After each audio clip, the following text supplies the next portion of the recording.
제1차 전당대회가 열리는 날입니다. 많은 당원분들이 함께 모여 소통하고 화합하는 축제의장이 되어야 하지만 미정유의 코로나19로 인해 비대면으로 개최되는 것에 아쉬움이 앞섭니다.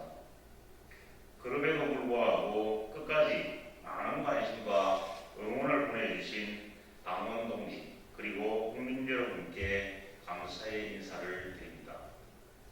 4.7 재벌보궐선거에서 국민들이 국민의힘에 보여주었던 기대 그리고 우리의 목소리를 너무도 잘 알고 있습니다. 지난 나흘간 당원과 국민들께서 행사해 주신 소중한 한 표 역시 변화와 제대로를 요구하는 국민들의 목소리가 담겼을 것으로 생각합니다.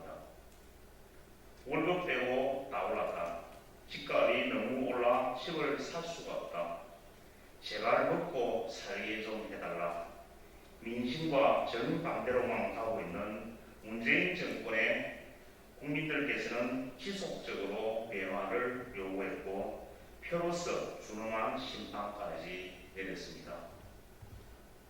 하지만 민주라는 이름만 빼고 다 바꿀 수 있어야 한다 했던 민주당은 역시나 말뿐이었고 정부 또한 변한 것이 하나도 없습니다.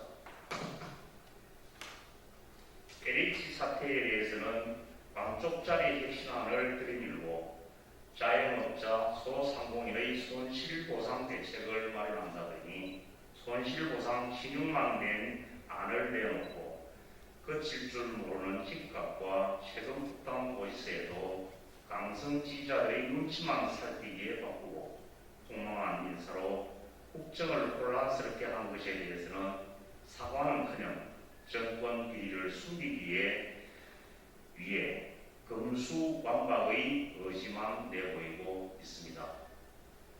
국민들은 이게 나라냐고 묻습니다. 철면피도 이런 철면피가 없습니다.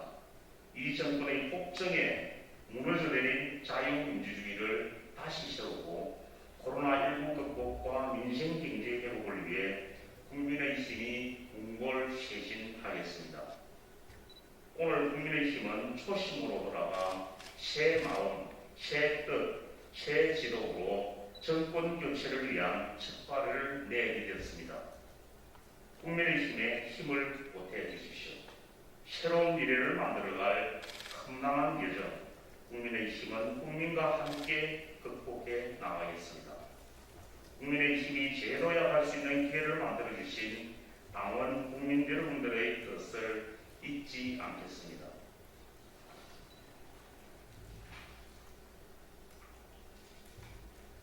제대로 된 공급 대책으로 부동산 시장 안정화에 나서라는 주제로 논평을 하겠습니다. 어제 민주당 부동산 TV가 누구나 집 1만 가구 공급안을 밝혔지만 역시나 말만 그럴싸하게 포장된 속빈 감정이었습니다. 성남 부동산 민심을 달래겠다며 2달간 고심한 결과가 고작 이것이었습니까? 전문가들은 실행 가능성엔 의문이라며 벌써부터 고개를 젓고 있습니다. 최소 6%만 내면 최대 10년까지 거주가 가능하다는 말만 들으면 소득이 높지 않은 청년과 신혼부부 등에게도 내 집 마련의 기회가 온 것 같은 착각을 들게 합니다. 그러나 시행사의 입장에서는 사업에 참여할 별다른 이익이 없으니 공급 단계부터 난항을 겪게 될 가능성이 큽니다. 시행사는 사회에 기여한다는 생각으로 참여해야 한다며 민주당 세미나에서도 지적된 내용이기도 합니다.